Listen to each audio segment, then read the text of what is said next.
நம்ம இன்றைக்கி என்ன பார்க்க போகிறோன்னா, Samsung 5.1 home theatre plus DVD player.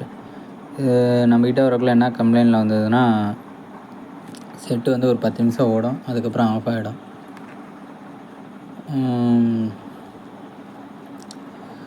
Check பண்ணி பார்க்கல, அந்த ஹீட்ஸிங் கடையில் ஒரு என்பிஎன் டிரான்சிஸ்டர் இருந்தது, அது ஃபெயிலியராக இருந்தது. அதுவும் நம்ம சேஞ்ச் பண்ணிட்டோம். அந்த என்பிஎன் டிரான்சிஸ்டருக்கு என்னென்னா, இன்புட் ஒரு 12 வோல்ட் வரும். பேஸில் பார்த்தீங்கன்னா ப்ராசஸர்லேருந்து ஒரு எனேபிள் சிக்னல் வரும். அந்த இது வந்து ஃபேன் எரர் தான். ஆனால் ஆக்சுவலாக அதுதான் ஃபேன் செக்கிங் காட்டுது.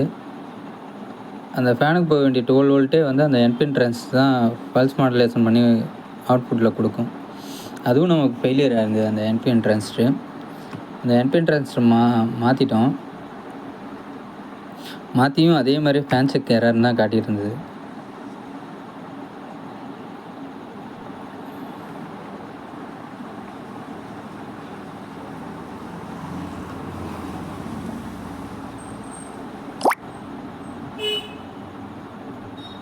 ஒரு 3 டைம் ஃபேன் செக் எரர்னு வந்துட்டு டிவிடி பிளேயர் ஆட்டோமேட்டிக்காக ஆஃப் ஆகிடுச்சு.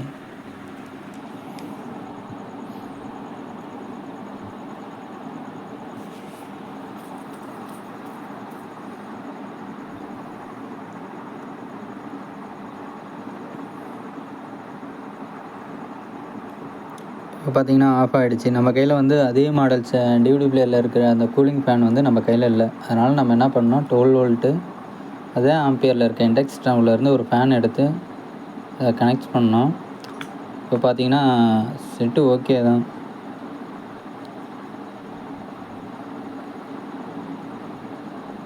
செட்டு டிவிடி பிளேயர் ரெடி பண்ணியாச்சு. கஸ்டமரும் மகிழ்ச்சி ஆகிட்டாங்க. இது வெளியிலையும் கொடுத்துருக்காங்க, அவங்களால ரெடி பண்ண முடியல, நம்ம தான் அதை ரெடி பண்ணி கொடுத்துருக்கோம். Okay friends, thank you.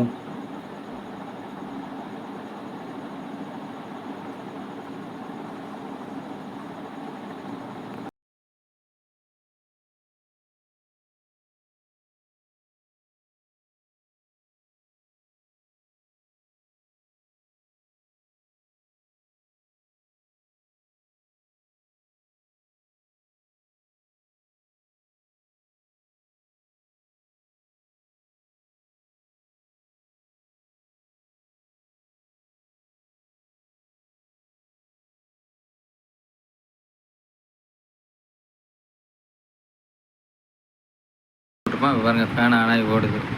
ஸோ இப்போ இதில் எரர் கோடும் எதுவும் காட்டல. டிவிடி பிளேயர் இப்போ working condition. Okay friends, thank you.